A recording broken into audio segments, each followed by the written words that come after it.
वर्धा जिल्ह्यातून एक धक्कादायक घटना समोर आली आहे. केवळ घरातील तूर विकल्याचा जाब विचारला म्हणून एका सासऱ्याने आपल्या सुनेला लाकडाने बेदम मारहाण केल्याची घटना पुलगाव पोलीस स्टेशन अंतर्गत उघडकीस आली आहे. ही घटना देवळी तालुक्यातील दुर्गडा येथे 27 जानेवारी रोजी दुपारी घडली.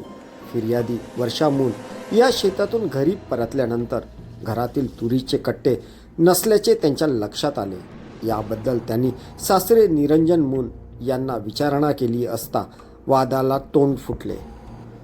वादाचे कारण असे, खाण्यासाठी तूर का ठेवली नाही असा साधा प्रश्न सुनेने विचारला होता. या प्रश्नावर संतापलेल्या सासऱ्याने तुझ्या बापाच्या वावरातल्या तुरी आहेत का असे म्हणत लाकडाच्या झिलपीने सुनेच्या हाता पायावर आणि पाठीवर गंभीर प्रहार केले. घटनेच्या वेळी घरी कोणी नसल्याने पीडितेने 28 जानेवारी रोजी पुलगाव पोलीस ठाण्यात तक्रार नोंदवली. वैद्यकीय अहवालावरून पुलगाव पोलिसांनी 60 वर्षीय आरोपी निरंजन घनश्यामराव मूल विरुद्ध गुन्हा दाखल केला आहे. पोलीस निरीक्षक यशवंत सोळसे यांच्या मार्गदर्शनाखाली सध्या या प्रकरणाचा तपास सुरू आहे. मात्र आरोपीला अद्याप अटक करण्यात आलेली नाही.